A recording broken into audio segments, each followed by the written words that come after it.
Oh, hey there! You made it! Welcome to the Universal Studio Tour. I'm Jimmy Fallon. I'll be making sure that you get through this experience in one piece.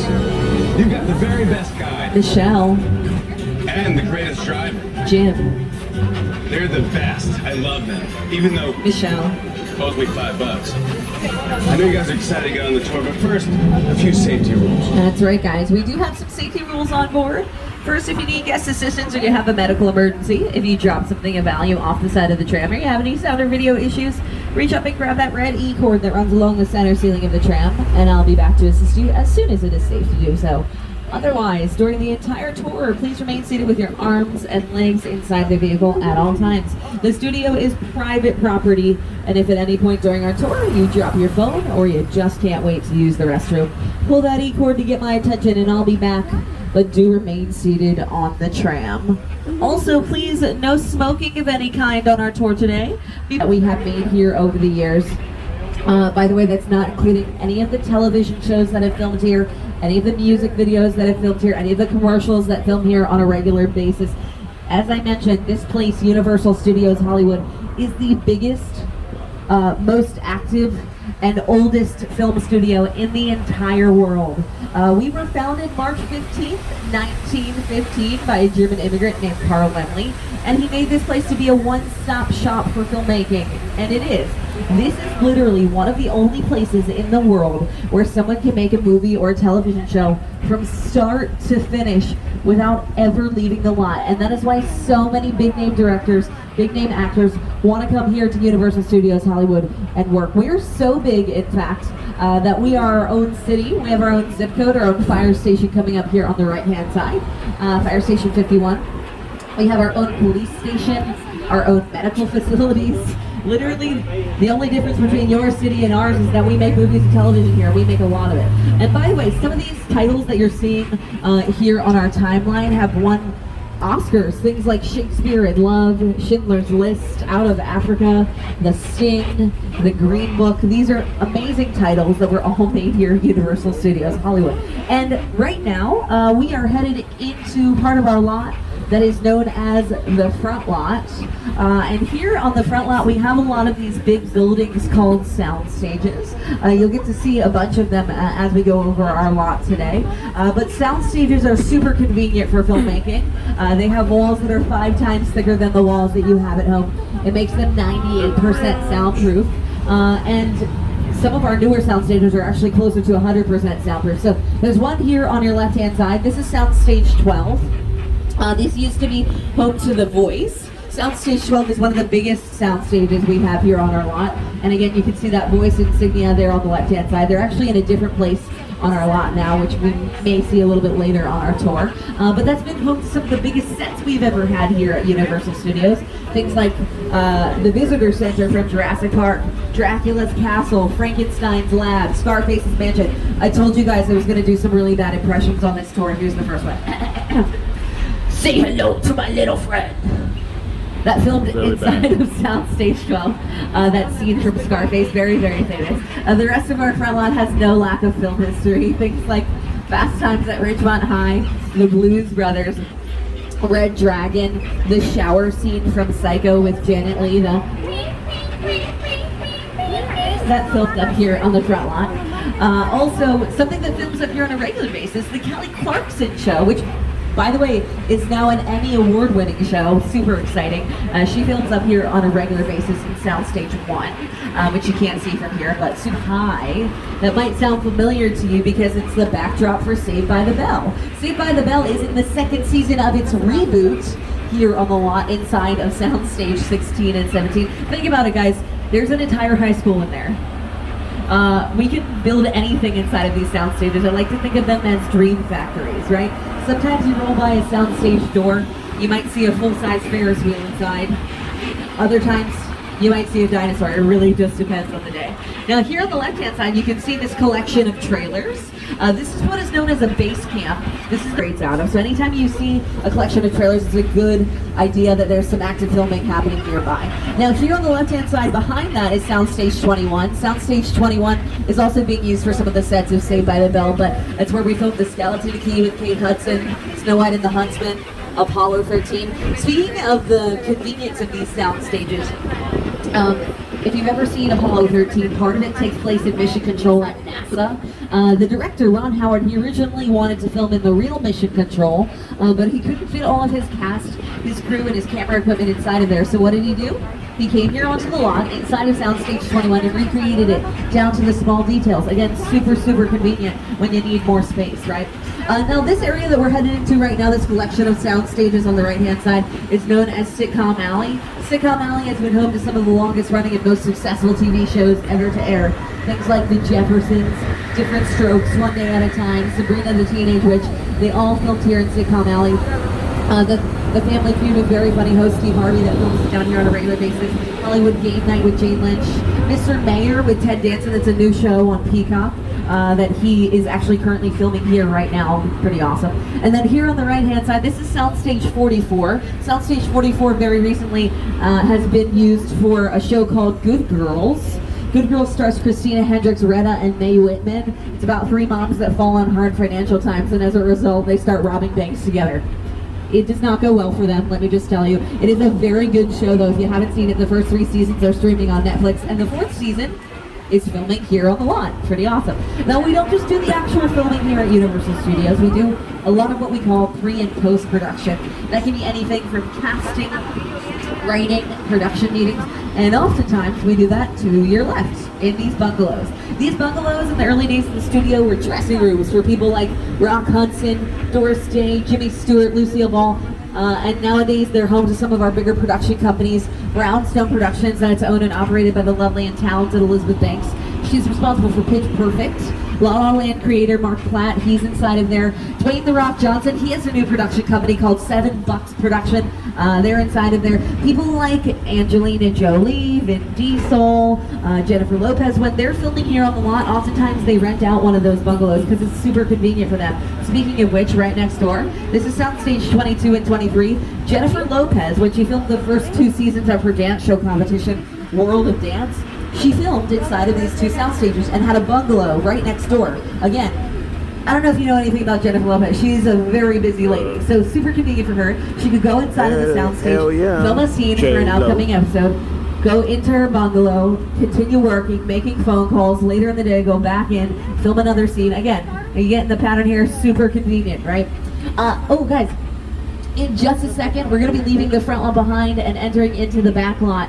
And here on the back lot, literally, the world is just around the corner. We have our exterior sets on a big scale back here. And the area that we're headed into right now is known as our Metropolitan sets. These are some of the most filmed locations in the entire world. And I'll explain that in just a second. But the majority of the sets that you're going to see back here are what we call facades. They are just the fronts and sides of buildings. They're pretty convincing. Literally wood and metal infrastructure on the inside. They're not complete. Some of them are, but we'll talk about that in just a bit.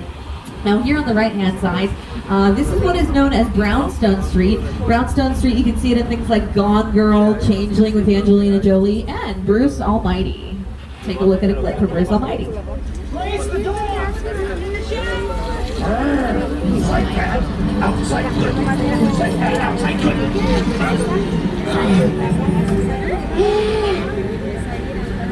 Oh, you're done now. B-E-A-U. All right, now, we have to be a little careful about this next row because if we hit 88 miles per hour, we might just go Back to the Future.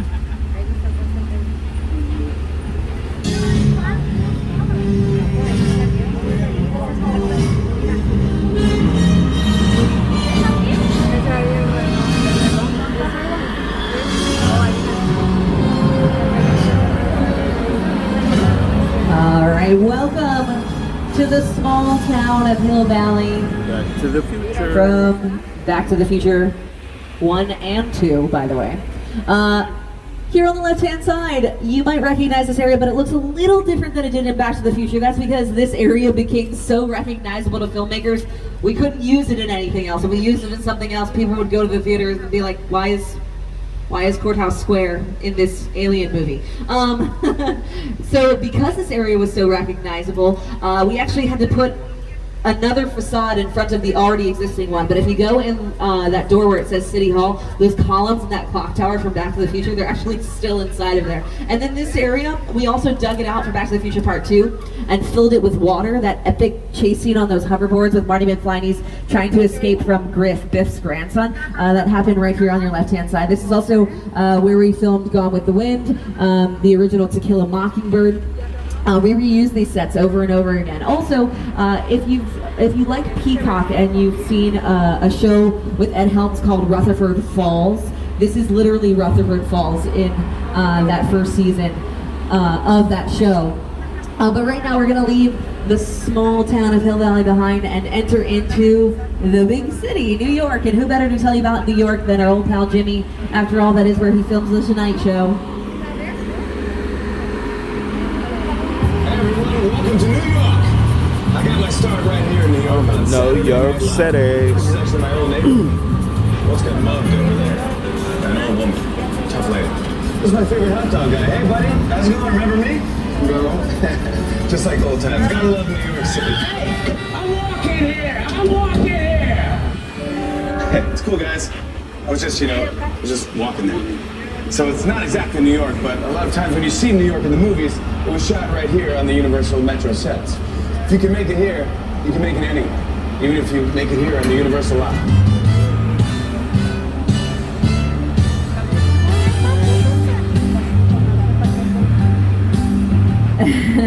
This has not just been New York though. This was Boston and Live by Night.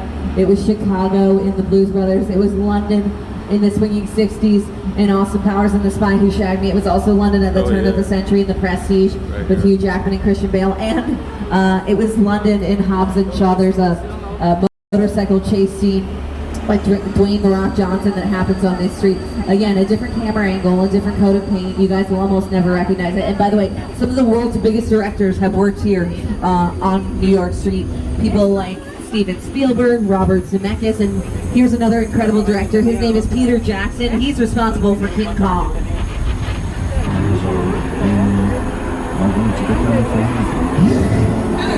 I like films that just take you away from real life and sweep you up an adventure. Kong literally does that. I mean, you're on board the ship, you're sailing to a lost island, you're encountering monsters and creatures from, prehistoric times. So I was thrilled when Universal invited me back to Skull Island, and it's great to have you along for the ride. Now, we have created this 3D immersive experience, so you're going to have your glasses ready. Don't put them on yet, but just have them in your hand because we're about to return. In just a moment. So we're going to be rocking and rolling here. Make sure you hang on to your loved ones. And by loved ones, I mean your cell phones.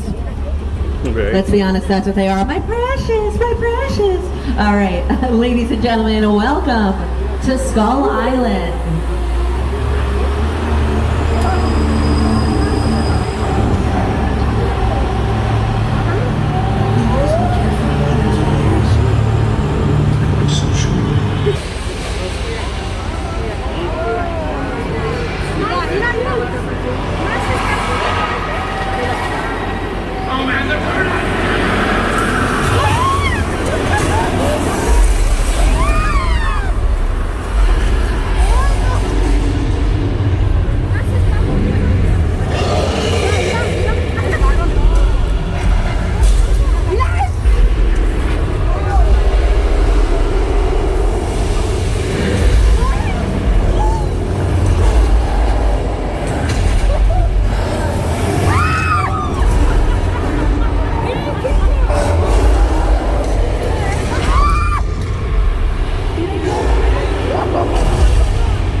3D.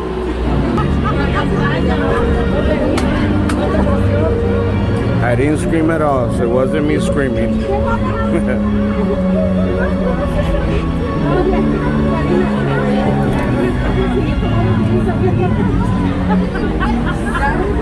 Every day. And here on the right hand side, you'll see my last tour. Awkward. You guys made it out of there all right, I think. Everybody's got their fingers and toes. It's all good. That is actually what is considered a picture car. What is a picture car? A picture car can be any kind of automobile that appears on screen. It could be a bus, it could be a plane, it could be a train. In just a moment, as we pull forward, you guys are going to get to see some other incredible picture cars. And some of these picture cars have become just as famous as the people that drive them. So, if you like cars, definitely get your cameras out. Fast and the Furious car. Next to that is Tom Selleck's Ferrari from Magnum PI. We like to call that a faux Ferrari here on the back lot because it's a dune buggy with a Ferrari exterior. And some of my personal favorites, the Flintstones cars, were not feet powered. That would hurt. We put them on a pulley system, and a lot of them had golf cart engines inside of them. And it looks like we've had a Too Fast, Too Furious car heist. And then here on the left-hand side, the gyrosphere from Jurassic World and Jurassic World Fallen Kingdom. You'll notice it's missing the glass. That glass sphere was actually never there. It was CGI, computer-generated imagery. And then here on the left, that tank from Transformers is made entirely of wood. Why do we do that? For two reasons. A, real tanks are real expensive, right? It's all about that bottom line. B, real tanks are real destructive. Can you imagine your first day on set, you lean on the wrong button and boom! And here on the left from the Lost World Jurassic Park, this mobile lab unit. And we always like to have some dinosaurs on hand. Uh-oh. They got out of their cages again.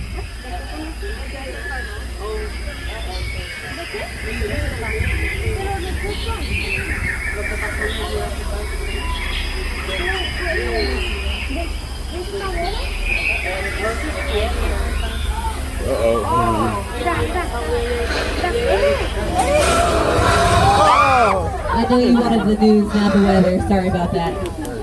Speaking of weather, weather plays a huge role in setting just the right mood, just the right scene in all the Jurassic Park franchise movies, so much so that it takes on a personality all its own. Not many people know this, but when Steven Spielberg filmed the first Jurassic Park in Hawaii, there was an actual hurricane happening. He was savvy enough, he took some of his crew down into the eye of the storm and filmed. And a lot of the weather you see in the first Jurassic Park is real.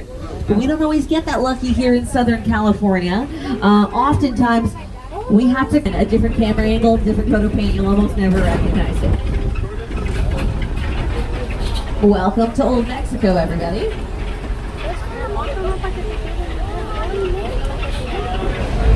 So there we have it.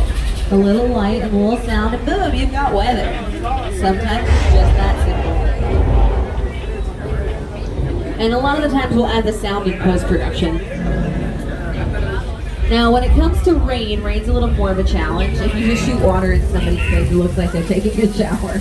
We don't want that. So these specialty sprinkler systems take this water, shoot it straight up into the air, and let it fall to the ground naturally.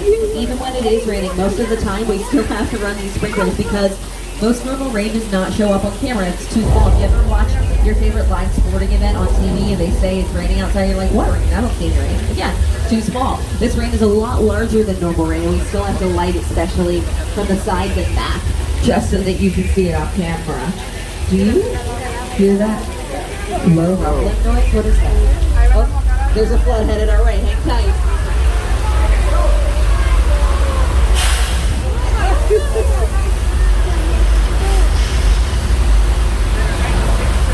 That is thousands of gallons of recycled water that'll be filtered back up to the top of the hill and later into the drinking fountains at Disneyland.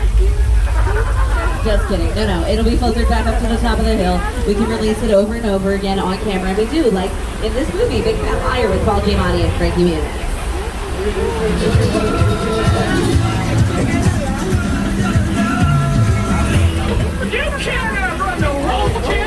Yeah, we'll stand like that.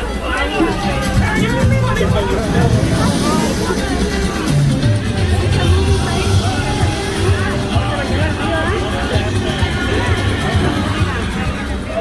right, but we've now gone a little south of the border, just like that. Welcome to 6 Points, Texas, everyone.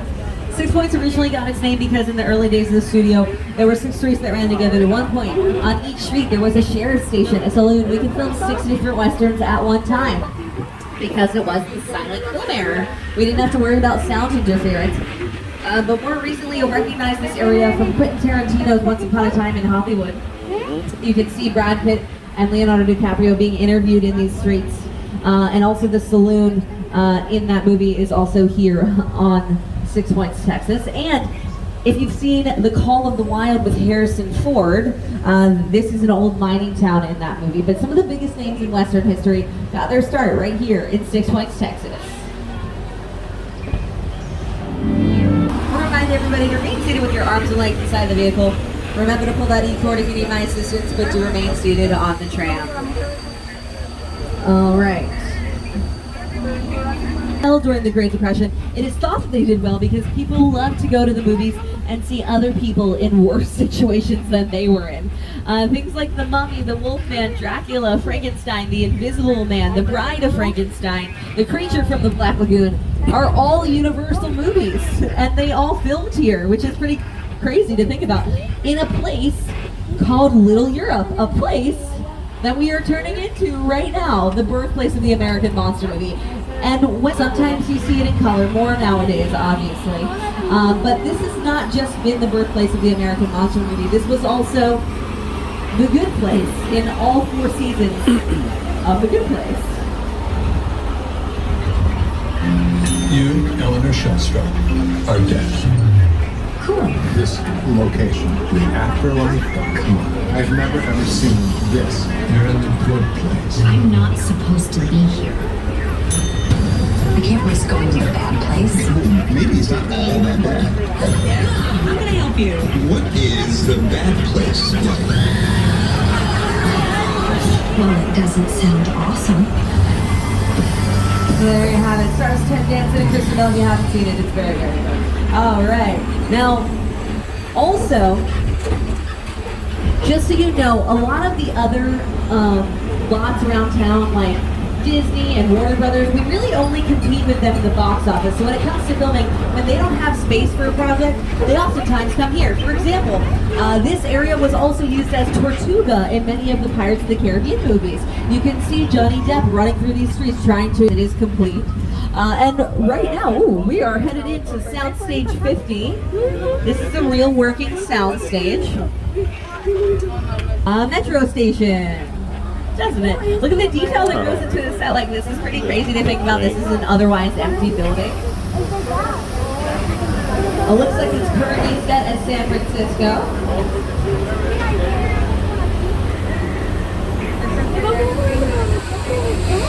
All right, we're going to stop here for just a second. So this is what is known as a hot set. Well, what is a hot set? That means the second the director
was a simulated earthquake. I knew that was I missed the gonna happen. Metro. And then these are real sound stage. I'm going to show you a clip from a TV series called Ghosts. It's a crime show starring Emily Deschanel and David Boreanaz. And this episode filmed inside of Soundstage 50. Take a look.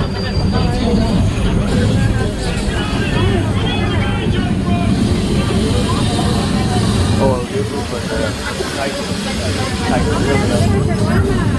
And then that one movie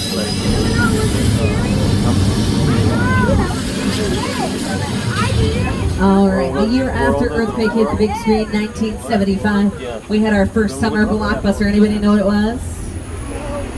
I think I heard it. We're now entering the island of the 200 people here resting a little easier. They caught the shark. That's been terrorizing their town. He's hanging over there on the left, and police divers are in the water. Excuse me, on the right. I can tell my left from my right. There's a shark out there. That's you know, we're safe distance from that guy, so I think we're all safe. It's all good. Oh, there's a guy still in the water. Should we help him? I feel like. Oh, you know what? That's my ex-boyfriend. He can stay out there. He can stay. Correction, was my ex-boyfriend. Alright, well, life lessons my mom taught me. For safety, always park next to flammable barrels of gasoline. So that's what we're gonna do. And the shark is messing with the dog. Uh-oh.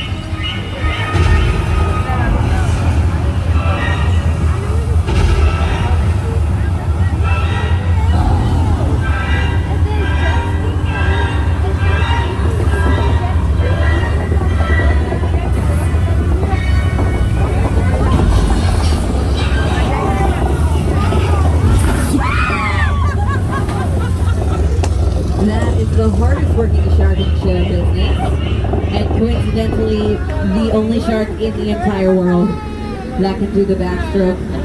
And there he is, backing it up. And that is Bruce, the mechanical shark. He is named after the Sorry mechanical about shark that yelling. Jaws, who was also named Bruce after a real life shark. Steven Spielberg's lawyer, his name is Bruce Raymer. He's still his lawyer to this day. And our shark here today was working just fine.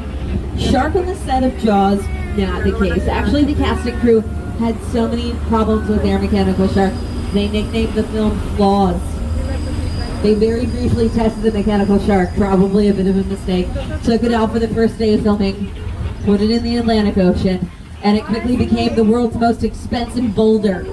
It sunk all the way to the bottom of the Atlantic Ocean on the first day of filming, set them back 100 days. Coincidentally, also home to one of my personal childhood favorites, a very fluffy St. Bernard by the name of Beethoven. That is home to Beethoven and Beethoven's second. Now, as we come around the corner, we've gone a little bit more suburban. Welcome to Colonial Street. Colonial Street is also known by another name, Wisteria Lane. That's right, this is home to ABC's Desperate Housewives. And you're probably wondering why we have this boring residential looking neighborhood here in the middle of our back lot. Well, there's a lot of things that you can't do in a regular neighborhood that you can do here, and it's very necessary to have this area. For example, if you've ever seen a little movie called A Different Person Driving Them, a Different Camera Angle, you guys will almost never recognize them. And again, you can see some things from different time periods as well. But I bet you recognize this next stop around the corner. It's the Bates Motel. Here's some early morning mood music for you, just to relax you and get you in the mood. There it is. So relaxing. He's in here though. All right, now that's not the original. That's not the original Bates Motel. It was actually built for Psycho 2. But we're making our way up the Psychopath, and here on the top of the hill, you can.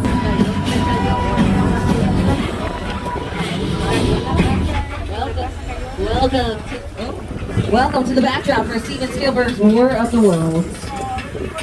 To this day, this is one of the biggest sets ever constructed for filmmaking.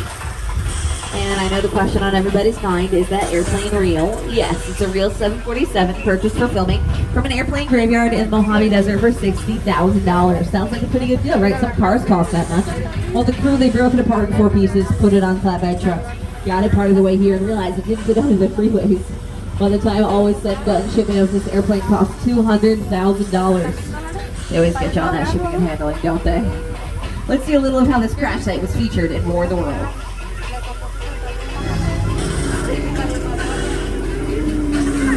The airplane crash site set is a perfect example of a set that is all designed around the vision that Stephen had.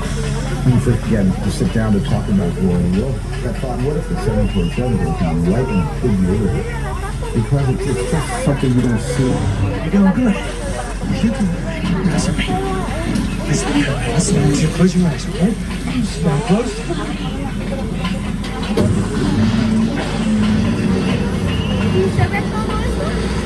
Robbie, get in. Get in.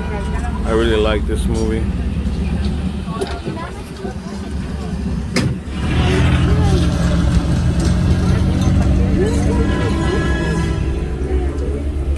All right, as we come around the corner, I just want to let you know our tour is approximately 10 minutes from its end. We will be returning to the theme park shortly. Remember to pull that E-cord if you need my assistance, but you're being seated. All right, now we have entered part of our lawn that is known as Falls Lake. And you're probably like, Michelle, what lake? There's no water anywhere. Well, as we turn the corner, off on your right. Evacuate. So there we have that airplane that was craned in there. Those people are real, the water is real. Only thing that's not real, see that backdrop? The backdrop's supposed to be New Jersey. It was CGI'd onto that blue wall. That's how we use this area. When you see it, you'll, again, almost never recognize it. Hello? Anybody home?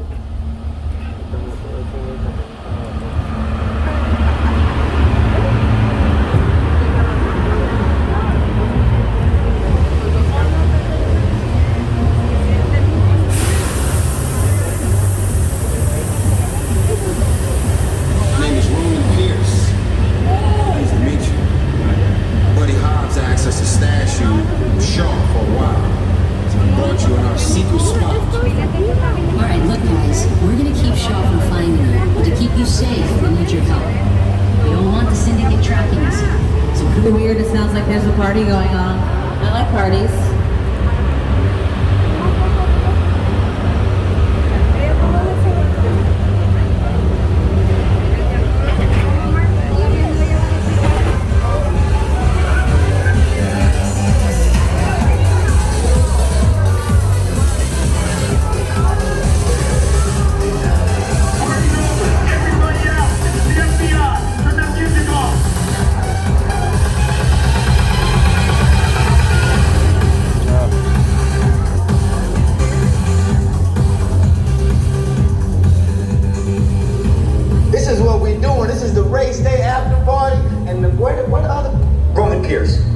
FBI, don't move.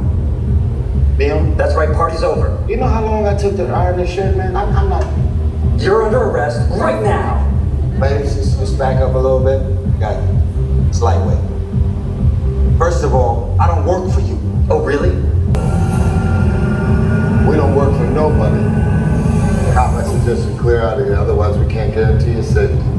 Guarantee my safety? I'm the one holding the gun. Yeah, but mine's a whole lot bigger than yours.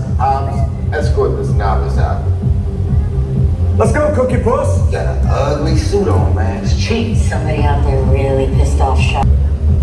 Are you kidding me, Roman? You didn't shut off your phone, bro? I gotta call you back. I'm in the middle of this. See what I'm talking about? Call you back. It was on vibrate. Sharp traced us. House can't hold him forever. Letty, Roman, we're up. Driver, move that vehicle. It's about to get real interesting.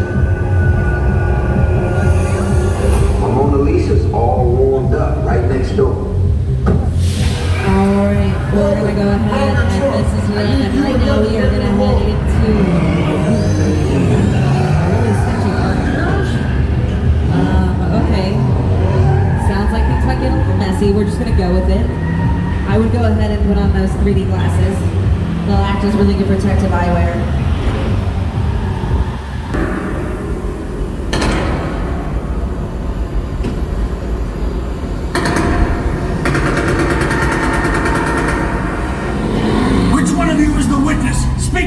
or you all get fried! This is our turn. After them! Okay, guys, it's showtime. Cover the left. Moving fast enough. Roman, Lenny, hook him up. Hit it! I gotta move out! Now we're moving. Yeah, look out! You give me the witness to Red on the cover today!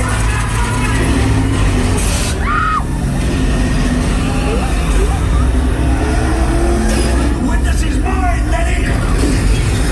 How about you eat asphalt? Don't think you're getting away! Come in the charge!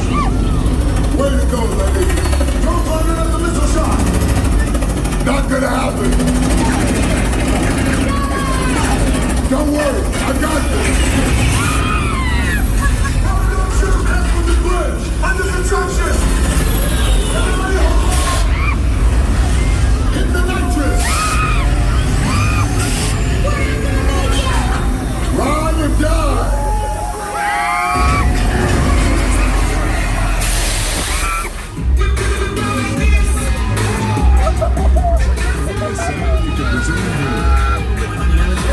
Jim, let's give it up for Jim. Woo-hoo! All right. A speed demon, this guy. Also part-time magician. We just drove through all of downtown Los Angeles, and there was no traffic anywhere. I'm just saying.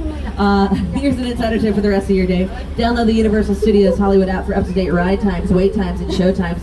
For example, if you haven't ridden it, definitely highly recommend. I hope you guys have a great rest of your day here at Universal Studios Hollywood, the entertainment capital of LA. As we say in show business, that's a wrap.